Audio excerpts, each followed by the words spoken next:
بسم اللہ الرحمن الرحیم۔ السلام علیکم ناظرین، پروگرام جائزہ کے ساتھ میں ہوں آپ کا میزبان اشرف میمن۔ میں ہوں پاکستان۔ ناظرین، پی ٹی آئی کی حکومت اپنی آئینی مدت کا بڑا حصہ مکمل کر چکی ہے۔ جو وعدے دعوے عوام کے ساتھ کیے گئے تھے، جو سنہری خواب عوام کو دکھائے گئے تھے، اگر ان کی تعبیر کا جائزہ لیا جائے تو معیشت اشاریوں میں ہی ترقی کرتی ہوئی دکھائی دے رہی ہے۔ خان صاحب، جن کی حکومت کو آپ چور اور ڈاکو کہتے تھے، در حقیقت عوام موجودہ حکومت میں بہت برے حال میں ہے۔ اپوزیشن اپنے آپسی اختلافات کے باوجود حکومت کے خلاف متحد ہے۔ آخر ایسے کون سے عناصر ہیں جو پاکستان کو ریاست مدینہ بننے میں رکاوٹ کا باعث بن رہے ہیں؟ انہی تمام معاملات پر بات چیت کرنے کے لیے ہمارے ساتھ پینل موجود ہے۔ سب سے پہلے تعارف کرواتا چلوں، ہمارے ساتھ تاجر رہنما موجود ہیں، محترم جناب عرفان میمن صاحب۔ سر، آپ کو شو میں ویلکم کرتے ہیں۔ اس کے بعد ہمارے ساتھ پیپلز پارٹی کے رہنما موجود ہیں، شہزاد جیلانی صاحب، جو کسی تعارف کے محتاج نہیں ہیں۔ سر، آپ کو شو میں ویلکم کرتے ہیں۔ اس کے بعد خالد نور صاحب موجود ہیں، تجزیہ نگار ہیں، ماشاءاللہ بڑے بے پاک تجزیے کرتے ہیں۔ تینوں مہمانوں کو شو میں ویلکم کرتا ہوں۔ سب سے پہلے میں تاجر رہنما عرفان میمن صاحب، سر میں آپ سے ایک سوال کرنا چاہوں گا کہ بیکول خان صاحب کے، بیکول حکومت کے، کہ حکومت معیشت میں ترقی کر رہی ہے، معیشت جو ہے اس میں اضافہ ہو رہا ہے، معیشت بڑھ رہی ہے، لیکن تاجر اس سے کتنے مطمئن ہیں اس بات سے کہ خان صاحب یہ بھی کہہ رہے ہیں کہ اگلی حکومت ہماری آنے والی ہے؟ آپ کیا اس بارے میں، آپ کی رائے کیا ہے اس بارے میں؟ بسم اللہ الرحمن الرحیم۔ بہت بہت شکریہ آپ کا اشرف بھائی، پہلے تو کہ آپ نے اہم ایشو پہ ہمیں بلایا۔ دیکھیں، پاکستان کی معیشت جو ہے وہ ڈیفینیٹلی ایک ہمارے لیے بے انتہا ضروری ہے کہ معیشت بہتر ہوگی تو آگے سارے معاملات آپ کے بہتر ہوں گے۔ دفاعی معاملات بھی آپ کے اسی سے ریلیٹڈ ہے کہ آپ کی معیشت بہتر ہوگی تو دفاع بھی آپ کا مضبوط ہوگا۔ خان صاحب کی آپ نے اپنے انٹرو میں جو بات کہی، خان صاحب کا جو ایک آنا تھا، تھرڈ فورس پاکستان میں پہلی بار تھرڈ فورس آئی، یہ اسٹیٹس کو جو تھا یہ پچھلے کئی سالوں سے ہمارے پہ مسلط تھا، اور یہ مسلط اس طریقے سے تھا کہ کبھی ان کی باری کبھی ان کی باری۔ میں آپ کو مثال دوں گا چارٹر آف ڈیموکریسی کی۔ یہاں پہ آپ نے خان صاحب کی بات کی، ان کو تو پہلی بار موقع ملا تھا، ان کو تو تین موقع مل چکے تھے۔ چارٹر آف ڈیموکریسی کو یاد دلاؤں گا، محترمہ بینظیر بھٹو تمام پارٹیاں اس میں شامل تھیں، جس میں انہوں نے طے کیا تھا کہ پی سی او کے تحت جو جج ہوگا اس سے کبھی بھی ہم اس کا ساتھ نہیں دیں گے، حلف نہیں اٹھائیں گے یا ساتھ نہیں دیں گے۔ نمبر 2، انہوں نے کہا کہ ایم کیو ایم کے ساتھ کبھی بھی سیاسی اصلاحات ہم نہیں کریں گے۔ اور تیسری بات انہوں نے کہی کہ جو پارٹی قیادت کر رہی ہوگی اس کی قیادت کو مضبوط کیا جائے گا، اس کے خلاف کوئی بھی، ہم اس کی پارٹی کو مضبوط کریں گے، یعنی کہ حکومت گرائیں گے نہیں، حکومت کو اپوزیشن دیں گے مگر حکومت نہیں گرائیں گے، حکومت کا ساتھ دیں گے۔ میں یہ سمجھتا ہوں کہ یہ چارٹر آف ڈیموکریسی نہیں تھی، یہ انشورنس پالیسی تھی ایک دوسرے کی حکومت کی۔ جہاں تک آپ نے خان صاحب کی بات کی، دیکھیں پاکستان کی جو سب سے بڑا ایشو ہے وہ بیوروکریسی ہے۔ جب تک آپ کی بیوروکریسی بہتر نہیں ہوگی، آئے کا آوا بگڑا ہوا ہے پاکستان کے اندر۔ پچھلی دہائیوں میں آپ دیکھیں تو صرف اشاروں کے تحت ہی معیشت کو دکھایا گیا، کبھی اسٹاک ایکسچینج بڑھا دی گئی، کبھی نیچے کر دی گئی۔ خان صاحب کو 2 سے 2.5 سال لگے ان تمام چیزوں کو سمجھنے کے لیے۔ آنے سے پہلے ان کے بڑے بڑے دعوے تھے کہ اس ملک کے اندر میں آؤں گا تو میرے 100 لوگ ایسے ہیں کہ جو معیشت کو بہتر کر دیں گے۔ وہ پھر اس کے بعد کہاں چلے گئے مجھے نہیں پتہ چلا۔ آج تک وہ اپنی کرکٹ کی طرح وہ مڈل آرڈر کبھی چینج کرتے ہیں، کبھی اوپنر چینج کرتے ہیں، کبھی بالر چینج کرتے ہیں۔ مگر یہاں پہ میں یہ بات ضرور کہوں گا کہ پہلی بار ان کو موقع ملا ہے، اور ایز اے بزنس مین میں یہ سمجھتا ہوں کہ ہماری بڑی امیدیں ہیں ان سے کہ وہ پاکستان کے لیے بہتر رول ادا کریں گے۔ دیکھیں کریڈیبلٹی بہت ضروری ہے، اگر آپ کی کریڈیبلٹی اگر ہوتی ہے تو آپ کی ایک مایوسی ہے نا وہ کم ہو جاتی ہے، اور ہم سمجھتے ہیں کہ ایک اچھا لیڈر ہے تو وہ ضرور اچھا کام کرے گا۔ پاکستان کی معیشت کے اندر اس وقت سب سے بڑا جو چیلنج ہے وہ یہی ہے کہ پاکستان کے بزنس کمیونٹی کو فیسیلیٹیٹ کیا جائے۔ پاکستان کا بزنس مین پاکستان بنانے والوں میں سے شامل ہے۔ آج سر آدم جی نے پہلا چیک دیا تو قائد اعظم نے پہلی سیلری بانٹی تھی آپ کی، تو وہ بزنس مین تھے.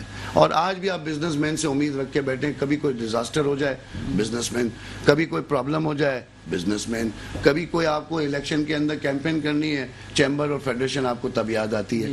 تو بات یہ ہے کہ اس وقت ہمیں پورا دیکھنا پڑے گا. صرف آپ کو عمران خان صاحب کی ورکنگ کو نہیں دیکھنا، آپ کو ماضی کی ورکنگ کو بھی دیکھنا کہ ماضی میں وہ سارے دعوے پورے ہو گئے. کیا روٹی کپڑا مکان مل گیا؟ کیا ووٹ کو عزت مل گئی؟ کیا پاکستان کو آئی ایم ایف سے جو پرویز مشرف نے آپ کا یہ کشکول توڑ دیا تھا، یہ کشکول کہاں سے واپس بھر گیا؟ یہ کشکول اٹھایا کس نے دوبارہ سے؟ یہ ساری چیزوں کو ہمیں غور کرنا پڑے گا. پاکستان 11 ترقی یافتہ ملکوں میں کھڑا ہو چکا تھا 2007 میں، اور پاکستان جو ہے وہ ترقی کی طرف آگے جا رہا تھا. پاکستان الحمدللہ اس کشکول کو توڑنے میں کامیاب ہو گیا تھا. Loan free financially stable Pakistan بن چکا تھا. اب اگر آپ کی آنے والی حکومتیں، جو جنرل صاحب نے جانے سے پہلے کہا تھا کہ اس ملک کا خدا ہی حافظ ہے، کیونکہ انہیں پتا تھا کہ آنے والی حکومتیں کیا کریں گی. دیکھیں آج یہ جو پی ڈی ایم جو 11 بے روزگاروں کی ٹیمیں بنی ہوئی ہیں، یہ اپنے مفاد کے لیے جمع ہے. آج آپ ہی کے پروگرام کے کسی اور ہمارے دوست کے پروگرام میں میٹرو میں ہی میں نے کہا تھا کہ زرداری صاحب اس پوری پی ڈی ایم کو چلا رہے ہیں، اور زرداری صاحب ہی سب سے پہلے پیچھے ہٹیں گے. آج آپ پیپلز پارٹی کو دیکھ لیں، انہوں نے اپنے راستے ادر کر دیے کیونکہ وہ ایک جمہوری پارٹی ہے. اور میں سمجھتا ہوں کہ زرداری صاحب بہت ہی سمجھدار سیاستدان ہیں. وہ یہ سمجھتے ہیں کہ اس وقت حکومت کو جو چیلنجز ہیں اس میں جو یہ چیزیں پی ڈی ایم کر رہا ہے وہ اس چیزوں کو... اچھا، آپ سے یہ پوچھنا چاہوں گا کہ خان صاحب کا یہ یو ٹرن نہیں ہے کہ خان صاحب جن جماعتوں کو پہلے کہتے تھے کہ یہ دہشت گرد جماعتیں ہیں، ان سے کبھی میں حکومت نہیں بناؤں گا، جن کے خلاف یہ لندن میں کیس کرنے گئے ہوئے تھے ماضی میں، ٹھیک ہے نا، وہ ان کو دہشت گرد کہتے تھے، اب وہ ان کی نظر میں وہ لوگ نفیس بن گئے ہیں. کیا یہ خان صاحب کا یو ٹرن ہے یا نہیں ہے؟ نہیں، یو ٹرن آپ اس کو یو ٹرن کہہ رہے ہیں. میں اس کو سیدھی سمپل سی بات کہتا ہوں کہ آپ ووٹ لے کے آئے ہوئے ہیں، آپ نے ووٹ دیے تو یہ ممبرز بنے. دوسری بات، آج ایم کیو ایم کے کتنے ٹکڑے ہو چکے ہیں؟ کتنے ٹکڑے؟ 1 2 3 4 5، کہاں تک لے کے جاؤں؟ کہاں تک لے کے جاؤں؟ آج جو قیادت موجود ہے اور جن کو ووٹ دے کے کامیابی کے ساتھ اسمبلی میں لے کے آیا گیا ہے، اگر ان سے بات کی جا رہی ہے، اگر ان کو ٹریک پہ لایا جا رہا ہے اور ان سے کام لیا جا رہا ہے اور ملک کے لیے بہتری کے لیے کام کیا جا رہا ہے. کل بھی میٹنگ کی ہے خان صاحب نے ایم کیو ایم کے وفد سے، کیونکہ بجٹ کے معاملات اور کراچی کے جو چیلنجز ہیں اس میں بہت سارے ایشوز ہیں، اور خان صاحب نے اس بات کو ایڈمٹ کیا ہے. دیکھیں کراچی معاشی ہب ہے، آپ کراچی کا 80% ریونیو لے کے انجوائے کرتے ہیں پورے پاکستان کو، پورا پاکستان انجوائے کرتا ہے آپ کا 80% ریونیو. آپ نے پاکستان کے اندر کراچی کی جو معاشی ہب کہتے ہیں، اس کے لیے آپ نے کیا کیا ہے؟ اس کے لوگوں کو جو بے روزگار بیچارے یہاں پہ روز حالات آپ دیکھیں کہ اس وقت کاروباری حالات کیا ہیں. کوئی کہتا ہے 6 بجے بند کر دو، کوئی کہتا ہے 8 بجے بند کر دو، کوئی بولتا ہے 5 بجے کھول دو، کوئی بولتا ہے 7 بجے کھول دو. What is going on? یہ آپ ریاست چلا رہے ہیں یا آپ اپنا مذاق کر رہے ہیں؟ آپ کانفیڈنس میں لیں چیمبر کو، آپ کانفیڈنس میں لیں فیڈریشن کو، اور ان کے ذریعے فیصلے کروائیں. آپ کی کون سنے گا؟ آپ کی سننے والا کون ہے اس وقت؟ بالکل صحیح بات ہے. تو میں یہ کہوں گا کہ جو ایک ادارہ بنا ہوا ہے چیمبر فیڈریشن، اور ان کو ہم ریپرزینٹ ہم بھی کر رہے ہیں اس وقت. میں بھی آپ کو چیمبر آف فیڈریشن کو، میں اسٹینڈنگ کمیٹی کا ممبر ہوں، تو میں اس کو بھی ریپرزینٹ کر رہا ہوں. مسٹر زبیر موتی والا صاحب اس وقت موجود ہیں، شارق وورا صاحب موجود ہیں، پوری چیمبر فیڈریشن سب موجود ہیں. آپ ان کے ذریعے یہ تمام معاملات بہتر کر سکتے ہیں. اور اگر آپ 2 انچوں کی مسجدوں والوں سے میٹنگیں کریں گے تو آپ پاکستان کا بھی نقصان کر رہے ہیں، اور اسپیشلی آپ معاشی ہب کو نقصان پہنچا رہے ہیں. ٹھیک ہے عرفان صاحب، آپ کی طرف دوبارہ آتے ہیں. ہمارے پاس موجود ہیں شہزاد جیلانی صاحب، ہمارے ساتھ موجود ہیں. ان سے سوال کرتے ہیں. شہزاد صاحب، آپ منجے میں سیاستدان ہیں، پیپلز پارٹی کے رہنما ہیں. آپ ذرا اس بات پہ تجزیہ کریں کہ خان صاحب اتنے کانفیڈنس ہیں، وہ کہہ رہے ہیں کہ آج کل کے دوبارہ حکومت ہماری بنے گی. اس کی کیا یہ وجہ تو نہیں ہے کہ اپوزیشن ٹوٹ پھوٹ کا شکار ہے؟ اپوزیشن آپس میں متحد نہیں ہو پا رہی ہے. کبھی جو ہے پیپلز پارٹی کو وہ پی ڈی ایم سے نکال دیتے ہیں، کبھی پیپلز پارٹی کے حق کہتی ہے کہ ہم پی ڈی ایم میں آنا نہیں چاہتے. کیا اس کا فائدہ لے کر خان صاحب کو یہ سمجھ آ رہا ہے کہ ہم اگلی مرتبہ پھر حکومت میں آئیں گے؟ آپ کو کیا لگتا ہے کہ اس بارے میں؟ جی بہت شکریہ آپ کا. پہلی بار آپ کے پروگرام میں شرکت کر رہا ہوں. دیکھیں، جو بات آپ کر رہے ہیں کہ خان صاحب جو ہے وہ کہہ رہے ہیں کہ اگلی باری بھی ہماری، تو میرا خیال ہے کہ خواب دیکھنے پر تو کوئی ٹیکس لگتا نہیں ہے، اور خواب تو لمبے لمبے کتنے بھی دیکھ سکتے ہیں آپ. اصل مسئلہ یہ ہے کہ جائزہ لینا چاہیے پالیسی کا کہ خان صاحب نے کنٹینر پہ جو باتیں کہی تھی اور بارہا کرتے آئے، اور وہ ہر ٹاک شو میں، اپنے ہر اجلاس میں، ہر دھرنے میں، تو وہ یہ بات کہتے تھے کہ جی ہمارے ہاتھ میں ملک ایک دفعہ آ گیا تو یہاں پر مہنگائی ختم کر دیں گے، ہمارے ہاتھ میں ملک آ گیا تو بے روزگاری ختم کر دیں گے، ہمارے ہاتھ میں ملک آ گیا تو ہم اس ملک کو جو ہے معاشی اور اقتصادی طور پر وہاں لے جائیں گے کہ ہمیں نہ آئی ایم ایف کی ضرورت پڑے گی نہ کیا، اور کبھی آئی ایم ایف اگر میں گیا، اور اگر کبھی گیا تو اس سے اچھا میں پھانسی چڑھ جاؤں۔ اب وہ یہ ان کے الفاظ ہیں، میں نہیں کہہ رہا ہوں، یہ آپ دیکھ لیں۔ تیسری بات، خان صاحب جو یہ بات کہہ رہے ہیں کہ جی 100 دن، پھر 200 دن، پھر 300، پھر 1000 دن، اب تو میرے بھائی 2.5 سال 3 سال پورے ہونے کو آ گئے ہیں، اب تو 1025 دن ہو گئے، 1025 دن ہو گئے ہیں، اب تو میرا خیال ہے کہ وہ 50 ہو گئی ہے، اور اب آگے کی اننگ رہتی ہے ان کی۔ اب اس میں یہ اب تک جو ہے انہی باتوں کا سہارا لے رہے ہیں کہ جی ابھی معیشت جو ہے وہ یہاں پر ہے، اتنا ہمارا جو ہے وہ ڈیفیسٹ کم ہو گیا ہے، اتنا ہمارا جو ہے فلانی چیز۔ دیکھیں بات یہ ہے کہ یہ سارے مفروضے ہیں، اس کا حقیقت سے دور دور تک کا تعلق نہیں ہے۔ آپ اگر آئی ایم ایف کی اگر آپ دیکھیں، ورلڈ بینک کی اگر آپ رپورٹ تو پڑھیں، آپ کو سارے دودھ کا دودھ پانی کا پانی ہو جائے گا، اس میں ساری چیزیں صاف لکھی ہیں۔ دوسری بات یہ کہ آپ اگر معیشت کے حوالے سے بات کر رہے ہیں، پالیسی کے حوالے سے بات کر رہے ہیں کہ جی خان صاحب نے ایسی پالیسی دی ہے معاشی اقتصادی کہ جس سے تو اب ہم پتہ نہیں کہاں پہنچ جائیں گے، تو میں آپ کو یہ بتانا چاہ رہا ہوں کہ معاشی پالیسی، اور ابھی عرفان بھائی نے ایک بات کہی تھی تھرڈ فورس کی، اور کہا کہ جی ایک تھرڈ۔ ویلکم بیک ناظرین، آفٹر شارٹ بریک۔ ناظرین، ہم یہاں سے شروعات کرتے ہیں، بات چیت کرتے ہیں۔ یہاں پہ ہمارے ساتھ موجود ہیں عرفان میمن صاحب، تاجر رہنما ہیں۔ عرفان بھائی، آپ سے جاننا چاہیں گے کہ ٹیکس پیئر جو تاجر ہیں اس وقت، جو ٹیکس دے رہے ہیں، جو ٹیکس نیٹ میں ہیں، ان کو تنگ تو نہیں کیا جا رہا بجائے، اور ان کو کیا سہولت دی جا رہی ہے؟ جو ٹیکس نیٹ میں نہیں ہے وہ سہولت دیکھ کر ٹیکس نیٹ میں آ جائیں، اور آپ کو کیا امید ہے کہ بجٹ میں تاجروں کو کیا ریلیف ملنے والا ہے؟ بسم اللہ الرحمن الرحیم۔ دوبارہ آپ نے بڑا ہی اہم سوال کیا ہے۔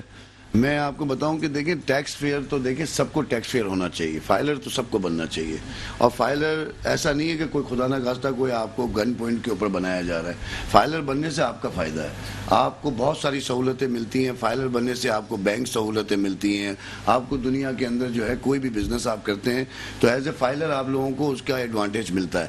اب آپ نے جو بات کی کہ فائلر کو کیا فائدہ بننے کا، تو فائلر کو فائدہ بننے کا تو میں نے آپ کو بتا دیا، مگر اب آپ لوگوں کا میڈیا کا کام ہے کہ 1+3 میں یہ جو رات کو بیٹھ کے ہم جو 3 گھنٹے بھیجتے ہیں اس سے کوئی قوم کا فائدہ نہیں ہوتا، وہی باتیں سارے چینل کر رہے ہوتے ہیں۔ آپ کیوں ایسے پروگرام نہیں کرتے؟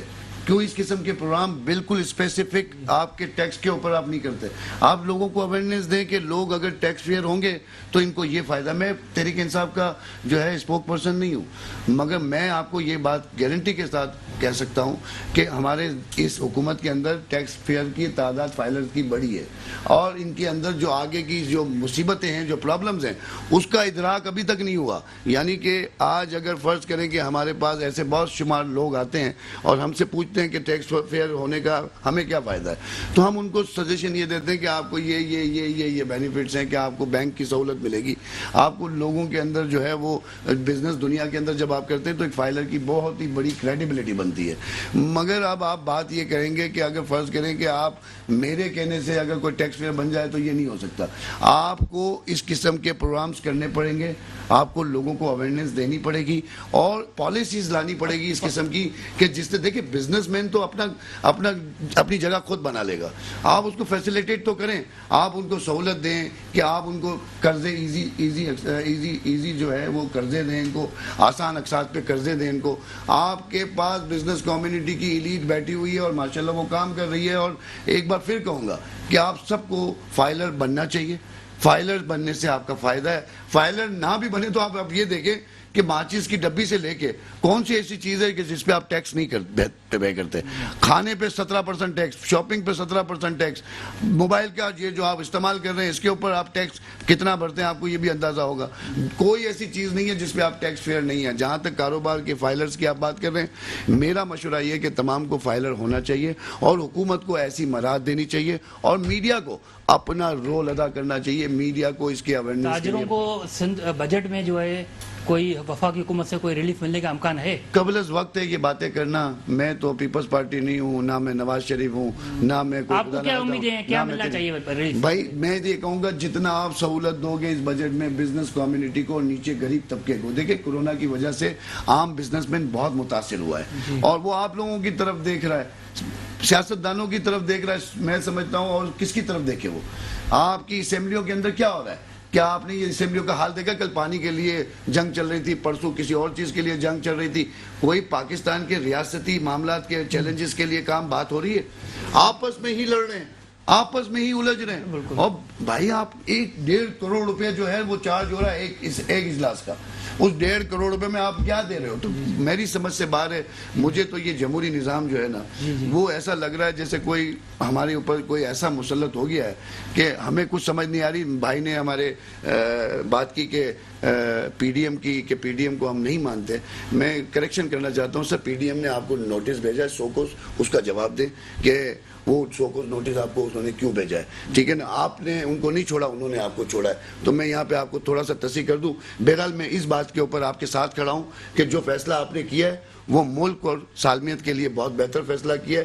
اس پہ میں زرداری صاحب کو اور پیپلز پارٹی کو سیکنڈ کروں گا کہ اس وقت الجھنے کا ٹائم نہیں. اور آج کل کے بلاول صاحب کی جو پریس کانفرنس تھی اس کو بھی میں سیکنڈ کروں گا کہ انہوں نے بہت اچھی بات کی. یہ وقت کی ضرورت ہے کہ آپ قوم کے اوپر چھوڑ دیں کہ وہ آپ کو ووٹ لے کے اگر لے آئے تو ظاہری بات ہے کہ پھر آپ کا رائٹ بنتا ہے کہ پھر آپ دوبارہ سے روٹی کپڑا مکان جو آج تک آپ نہیں دے سکے وہ ایک بار پھر کوشش کیجیے گا دینے کی. ٹھیک ہے, شہزاد بھائی سے اس بارے میں وضاحت کرتے ہیں, بات چیت کرتے ہیں. شہزاد بھائی, آپ جو وفاقی حکومت کے اس وقت تو جو وزیر خزانہ ہیں شوکت ترین, وہ پہلے پیپلز پارٹی کے ہی تھے. جی ہمارے وہی وزیر خزانہ وہی لگے گئے ہیں. جو اس سے پہلے جو حفیظ شیخ تھے وہ بھی آپ کے ہی تھے. لیکن جو ابھی شوکت ترین ہیں, آپ کو کیا لگتا ہے کہ وفاقی حکومت شوکت ترین صاحب جو ہے عوام کو کتنا ریلیف دے گی بجٹ میں, اور صوبائی حکومت بجٹ میں کتنا ریلیف دے گی؟ دیکھیں پہلے میں آتا ہوں وفاق پہ, پھر صوبے پہ آتا ہوں. وفاق میں دیکھیں جو ریلیف آپ کیا دیں گے, آپ نے کیا دینا ہے. آپ کے اوپر جو تلوار لٹک رہی ہے آئی ایم ایف کی, اس کی اوپر ساری بات کا انحصار ہے. نمبر 1, مہنگائی آپ نے کر دی ہے. آپ نے بجلی نے پہلے کہا تھا آئی ایم ایف کی ہم بات نہیں مانیں گے. نہیں مان رہے ہیں, وہ تو مان رہے ہیں نا, ان کے پاس چوائس نہیں ہے, وہ کیسے نہیں مانیں گے.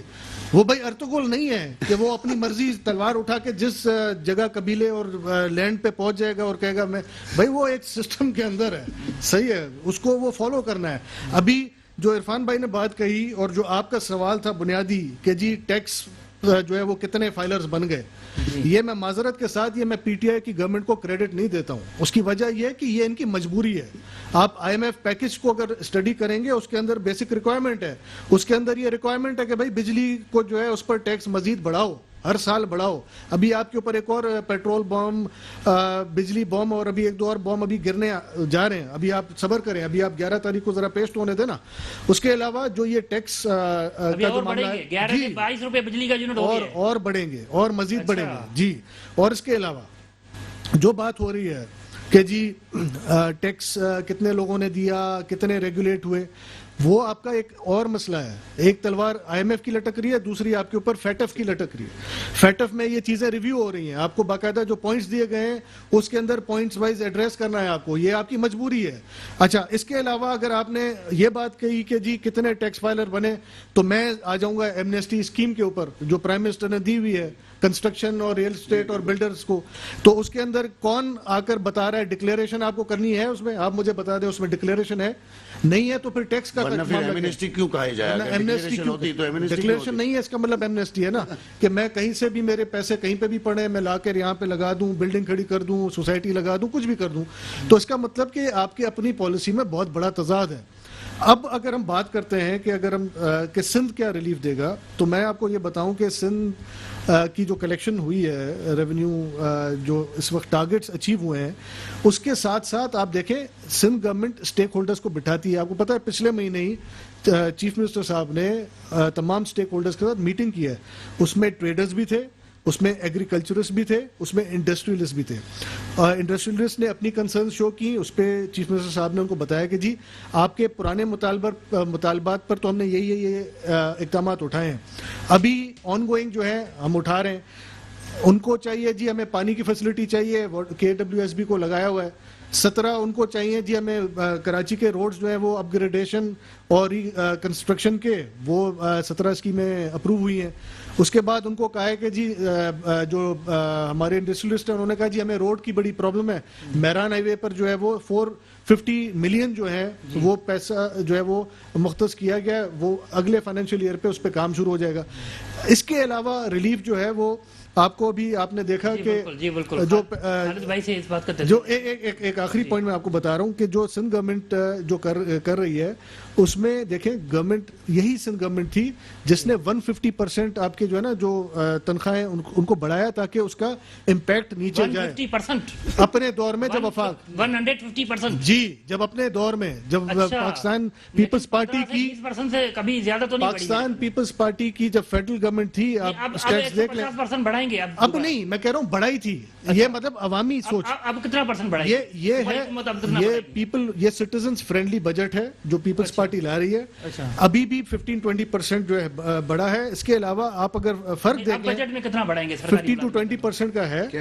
جی جی جی وہ تو وفاق حکومت دے رہی ہے. 15-20% وفاق نہیں دے رہا نا، سندھ گورنمنٹ دے رہی ہے نا. سندھ گورنمنٹ بھی اتنا ہی دے گی. دیکھیں فرینڈلی بجٹ ہے. اس کی وجہ یہ ہے کہ آپ یہ دیکھ لیں نا کہ اس وقت کیا ہے. ٹھیک ہے، فرینڈلی بجٹ ہوگا انشاءاللہ. آپ صرف دیکھ لیں 1.19 ٹریلین کا جو ایک اوور آل جو تخمینہ ہے اس کے اندر جو بریک کا ٹائم ہو جاتا ہے تو کچھ خالد صاحب سے جو ہے نا تجزیہ لے لیتے ہیں. خالد صاحب آپ یہ بتائیں کہ نواز شریف چلے گئے، ٹھیک ہے، دوائی لینے گئے تھے، ابھی تک جو ہے وہ بیمار، علاج مکمل نہیں ہوا ان کا. نواز شریف، شہباز شریف، ترین صاحب، یہ سب کیا ڈیل کے چکر میں لگے ہوئے ہیں یا کیا مسئلہ ہے؟ سب کو انارو چاہیے. جو خان صاحب یو ٹرن وہ کہتے ہیں میں کرتا نہیں ہوں، لیکن اس پہ بھی نواز شریف صاحب جب گئے تھے کس کی حکومت تھی؟ پنجاب گورنمنٹ اور وفاقی گورنمنٹ نے سہولت کاری کی تحت ان کو بھیجا. جی جی. اور آج تک وہ آئے نہیں ہے. جب تک ان کو وہ رپورٹ ایسی بنی شیریں مزاری رو رہی تھی جو امپائر کی انگلی جب تک نہیں اٹھے گی نواز شریف صاحب واپس آئیں گے بھی نہیں. اچھا، امپائر کی انگلی کے بغیر نہیں آئیں گے. یہ تلخ حقیقت ہے. جس امپائر کو گالیاں دیتے ہیں اسی کی انگلی تلخ حقیقت ہے، اس سے انکار کوئی نہیں کر سکتا ہے. لیکن نواز شریف صاحب کو آ کے یا فیس کرنا چاہیے، اور فیس کرنے کے بعد اپنے آپ کو کلیئر کرانا چاہیے کورٹس کے ذریعے. اسی میں ان کی عزت ہے. اور رہا مسئلہ حکومت کا، بجٹ کا، یہ کرونا کے بعد جو تباہی ہوئی ہے اس میں ایک عام آدمی کو ریلیف دونوں حکومتوں کو دینا چاہیے، وفاقی گورنمنٹ کو بھی، صوبائی حکومتوں کو بھی، کہ عام آدمی کے پاس کیا ہے. اچھا، آپ کیا سمجھتے ہیں کہ پی ڈی ایم جو اس وقت متحد نہیں ہے، ٹوٹ پھوٹ کا شکار ہے، مریم اور بلاول جو ہے اس کے آپس میں اختلافات ہیں. بلاول صاحب کہتے ہیں کہ شہباز شریف جیسے کہیں گے ہم ان کے ساتھ ان کے ارکان ان کے حوالے کرتے ہیں جناب. لیکن مریم جو بلاول سے روٹھی ہوئی ہیں ان کو کون منائے گا؟ جب وہ تک وہ نہیں مانے گی تب تک پی ڈی ایم متحد نہیں ہوگی. اب مریم کو کون منائے گا؟ مریم کو وقت آنے پہ مولانا صاحب ہی منائیں گے. مولانا صاحب ان کام میں بڑے ماہر ہیں. اچھا. ہاں، مولانا صاحب اس کام میں بڑے ماہر ہیں، لیکن بدقسمتی کیا ہے کہ گراس وہ خود ناراض بیٹھے ہوئے. اچھا، مولانا صاحب ہمیشہ پل کا کردار ادا کرتے ہیں پل کا کردار. اور ان کو جو معاملات ہیں ان کے حل کر دیے جائیں، ان کی مشکلات ختم ہو جائیں گی. بدقسمتی یہی ہے کہ بریک کا وقت ہوا چاہتا ہے. ناظرین، بریک کا وقت ہوا چاہتا ہے. بریک کے بعد واپسی آتے ہیں، یہاں سے ہی بات کنٹینیو کریں گے. اسٹے وتھ اس. اتفاق کی ضرورت ہے. اتفاق نہیں ہوگا تو پرابلم کریٹ ہوتی رہیں گی. ہم سب کو چاہیے کہ سب سے پہلے پاکستان کا سوچیں، اور وفاقی گورنمنٹ ہو یا صوبائی گورنمنٹ ہے، خدا را ہوش کے ناخن لیں. عوام بہت تنگ ہے. پھر عوام جب تنگ ہوتی ہے پھر شکوہ شکایت ہوتی ہے کہ دوسری قوتوں کی طرف لوگ دیکھتے ہیں. تو یہ بدقسمتی یہ ہے کہ سیاستدان نے اپنی سیاست صحیح نہیں کر رہے اور عوام اس سے مایوس ہو چکی ہے. تو وفاقی گورنمنٹ جو بجٹ لا رہی ہے تو خدا کے واسطے عوام دوست ہو, یہ نہیں ہو کہ سنوائی نہ ہو وہاں پر, اور سنوائی نہیں ہوگی بالکل صحیح. تو بڑی مسائل کا شکار ہوں گے. اچھا, ایسا بھی کہا جاتا ہے کہ جو ہے ایم ایم اے کی جو حکومت تھی پچھلی, اس میں مولانا اور مشرف کی ڈیل کا وہ نتیجہ تھی, آپ اس کو کیا سمجھتے ہیں؟ مولانا فضل الرحمان صاحب نے اس ڈیل میں ایم اے بی سے سب سے زیادہ فوائد بھی انہوں نے اٹھائے تھے. مولانا صاحب نے, حالانکہ اس کے سربراہ علامہ شاہ احمد دورانی رحمۃ اللہ علیہ تھے, اور قاضی حسین احمد سے لے کے تمام سیاسی پارٹی کے لوگوں نے ایک اتحاد بنایا تھا.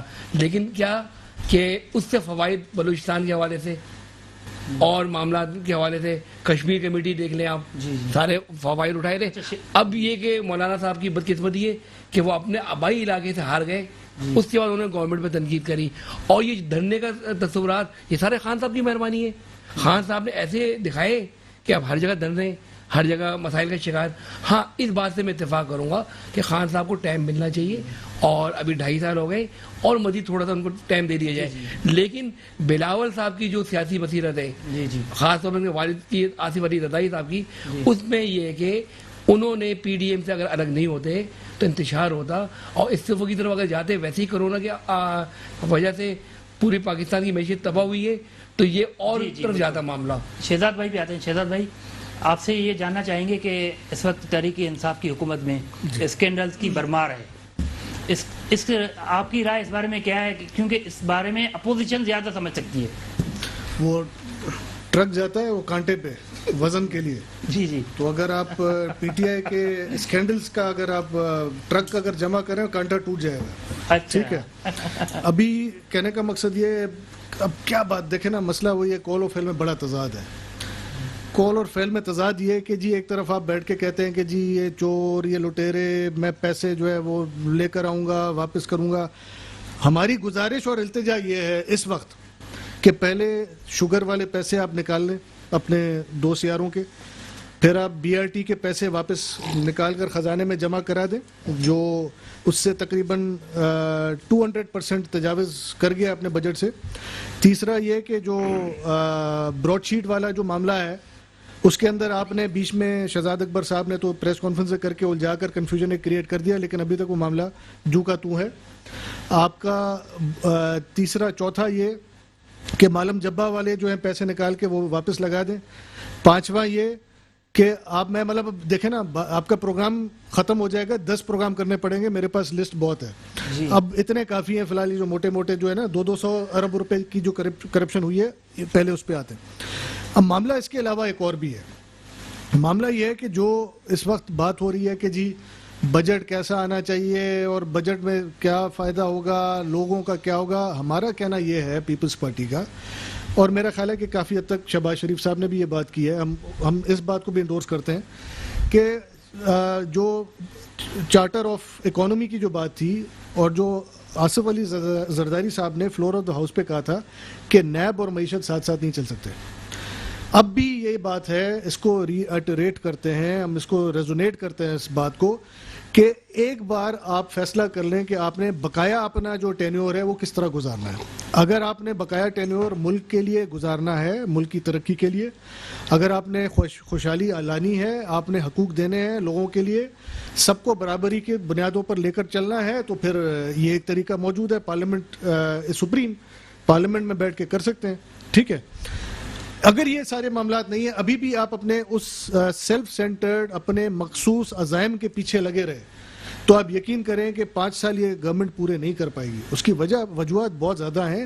ملک کے اندر سٹیک ہولڈنگ اور اداروں کی بھی ہے, اس سے ہم انکاری نہیں ہیں. ٹھیک ہے, پولیٹیکل سٹیک ہولڈنگ بھی ہے تو نان پولیٹیکل سٹیک ہولڈنگ بھی ہے بہت زیادہ. اور سب سے بڑی سٹیک ہولڈر تو عوام ہے آپ کی بھائی, عوام, جو آپ یہ غلط انڈیکیٹرز دے کر آپ بیوقوف بنا رہے ہیں. روز اپنے لوگوں کو ٹاک شوز پہ بٹھا کر آپ بتاتے ہیں, روز نیا منجن شہباز گل سے لے کر اور پتہ نہیں کون کون, یہ سب جھوٹ ہے. پیپلز پارٹی کے دور میں آپ کو صرف یہ بتا رہا ہوں کہ 2000 کے اندر ایک گھر کا آٹا جو ہے نا مہیا کیا جاتا تھا, آج 3500 میں بھی نہیں پورا ہوتا. اس وقت گھر کا کرایہ جو عام آدمی جو ہے نا 3,500 روپے بھرتا تھا 22,000 روپے جو ہے نا اس دور میں 22,000 آپ اس کا کوانٹم کا اندازہ لگائیں. ٹائم کی ذرا کمی ہے. ایک آخری بات میں کرنا چاہوں گا وہ یہ کہ اس وقت ضرورت اس بات کی ہے کہ آپ اپنی انا کو چھوڑیں. آپ نے جتنے آپ نے اپنے آپشنز آزمانے تھے نا وہ آپ نے آزما لیے. اب آپ کے پاس لائف لائن نہیں بچی. اب آپ کے پاس ایک چیز بچی ہے کہ let's take every one on board, all the political parties. احتساب کا عمل اس طریقے سے جاری ہو, سلیکٹڈ نہیں ہو, سلیکٹڈ اکاؤنٹیبلٹی نہ ہو. جہاں پر پرابلم ہے ہم اس کے کہہ رہے ہیں کہ ادھر کریں, آپ بے شک کریں, کون آپ کو منع کرتا ہے. آپ نے بیچ میں کیے تھے نا, ہم بہت سارے لوگ ابھی اندر ہیں نا, کیسز بھگت رہے نا. ہمارے آصف زرداری صاحب پہ نہیں ہے کیا؟ تو بہت سارے, خورشید شاہ صاحب نہیں بیٹھے ہوئے, اوپر تو سب سے زیادہ ہے, سب سے زیادہ ہے, انہوں نے ادھر ہی بیٹھ کے بھگتے نا. وہ تو نہیں بھگوڑے بن گئے, جعلی رپورٹیں لے کر نکل گئے. صحیح, وہ یہاں پر بیٹھے نا, وہ یہی کہہ رہے ہیں نا یہاں پہ بیٹھے. تو آپ اسٹیک ہولڈنگ آپ لائیں سب کو, اور آپ بیٹھ کے بتائیں کہ بولیں جی ٹھیک ہے میں نے اپنی 2.5 سال میں نے ٹرائی ماری, میرے سے نہیں ہو رہا, اب مل کے کچھ کر لیں. جو تجربہ کیا وہ ناکام ہو وہ گیا. ناکام ہے. اچھا, بہت ٹائم کم ہے. عرفان بھائی آپ سے مختصر سوال کرنا چاہوں گا کہ حکومت مہنگائی کے کنٹرول میں کیوں ناکام ہے وفاقی حکومت؟ اور دوسری بات یہ ہے کہ تاجروں کا کیا لائے عمل ہے؟ اب جو ہے 6 بجے کے بجائے 8 بجے تاجروں نے کہا دکان بند کریں گے اور سندھ حکومت کی جو ہے بات نہیں مانیں گے. یہ دیکھیں یہ نان ایشو ہے, 6 بجے 8 بجے یہ نان ایشو ہے. میں آپ کی کم ٹو دی پوائنٹ آتا ہوں جو تعمیری بات ہے. دیکھیں اس وقت تمام سیاسی پارٹیاں جو ہے نا وہ کشمکش کا شکار ہیں, اور تمام وہ سیاسی پارٹیاں جو اسٹیٹس کو کی تھی آج وہ اپنا ڈیلیور کر کے سامنے آ چکا ہے سارا ان کا کچا چٹا, اور اب وہ NRO کی انتظار میں ہے. میں ایک ہی بات کہوں گا, یہ کیسی ہے بدعنوانی, تم بھی سوچو ہم بھی سوچیں. آج ہوا کیوں ہے طوفانی, تم بھی سوچو ہم بھی سوچیں. کس پر ہم الزام لگائیں, کس کو اپنی صفوں سے ہٹائیں. شکلیں ہیں جانی پہچانی, تم بھی سوچو ہم بھی سوچیں. میں یہ سمجھتا ہوں کہ اس وقت ہمیں یہ بات کرنی نہیں چاہیے. ہمیں جیسے کہ بھائی جان نے یہ بات کی کہ ہمیں یونٹی دکھانی پڑے گی. یونٹی, فیتھ اینڈ ڈسپلن, یہ 3 چیزیں بہت ضروری ہیں. خان صاحب کی حکومت ہے. کل میں بلاول صاحب کی جو پریس کانفرنس دیکھ رہا تھا, اس میں انہوں نے بڑی اسٹرانگ جو ہے وہ اسٹیٹمنٹ جو دیا کہ ہم کسی شارٹ کٹ کے لیے نہیں ہیں, ہم انتظار کر رہے ہیں کہ الیکشن ہوگا اور الیکشن میں ہم آپ کو ہرا کے پھر حکومت میں آ کے ہم حکومت کے اندر آ کے عوام کے مسائل حل کریں گے. یہ ان کی ایک خواہش ہے, اچھی چیز ہے. ہر جمہوری پارٹی کی اپنی خواہش ہوتی ہے. مگر جو بھائی جان نے کہا کہ اس حکومت کو ٹائم پورا کرنے دینا چاہیے, ان کو پورا ٹائم کرنے دینا چاہیے تاکہ یہ کھل کے سامنے آ جائیں. پھر عوام ان کو ووٹ دے کے لاتی ہے یا نہیں لاتی, یہ آپ عوام پہ چھوڑ دیں. اور جہاں تک بات اس وقت مہنگائی کی ہو رہی ہے, اس کا ذمہ دار عمران اکیلا نہیں ہے. میں اس کا اسپوک پرسن نہیں ہوں, مگر عمران خان اس کا ذمہ دار اکیلا نہیں ہے, اس کے ذمہ دار ہم سب ہیں. میں اپنے کو بھی ملا لیتا ہوں ایز اے بزنس مین. ہم سب اس کا حصے دار ہیں. اگر اچھائی کے حصے دار بنتے ہو تو برائی کے حصے دار بنو. تو میں یہ کہوں گا, آخری پوائنٹ میں یہ کہوں گا کہ اپنے اندر اپنی صفوں میں اتحاد لائے اور اپنے مفاد کو پیچھے کر کے ریاست کے جو چیلنجز ہیں اس میں سب مل کے کام کریں. جی عرفان بھائی بہت بہت شکریہ آپ کا, آپ تشریف لائے. بہت بہت شکریہ شہزاد بھائی, آپ تشریف لائے اسٹوڈیو میں. بہت بہت شکریہ خالد نور صاحب, آپ کا شکریہ, تشریف لائے, ہمیں قیمتی وقت عنایت کیا. آپ کا بہت شکریہ. آپ کا بھی شکریہ. تو ناظرین آپ نے سنا کہ شہزاد بھائی یہ کہہ رہے ہیں کہ حکومت 5 سال پوری نہیں کر پائے گی کیونکہ حکومت پرفارمنس اور ڈیلیوری نہیں دے سکی ہے. لیکن خان صاحب یہ کہہ رہے ہیں کہ اگلی حکومت بھی ہمارے آنے والی ہے. لیکن عوام یہ سمجھتی ہے کہ عوام کا اب یہ فیصلہ ہے کہ عوام اس بنیاد پر ووٹ دے گی, پرفارمنس اور ڈیلیوری کی بنیاد پر ووٹ دے گی. عوام نے پچھلی مرتبہ جو PTI کو جو ووٹ دیا تھا وہ آزمانے کے لیے ووٹ دیا تھا. اب اس کی آزمائش کا وقت ختم ہو چکا ہے. اب صرف عوام ووٹ دے گی اگلے الیکشن میں صرف پرفارمنس کی بنیاد پر. اگر پرفارمنس نہیں ہوگی PTI کی تو عوام شاید ووٹ نہ دے. جو عوام کا فیصلہ ہوگا وہ سب کو منظور ہوگا. تو اس لیے اسی پروگرام سے اجازت چاہتے ہیں. اگلے پروگرام میں کسی نئے ٹاپک کے ساتھ ملیں گے. اللہ حافظ.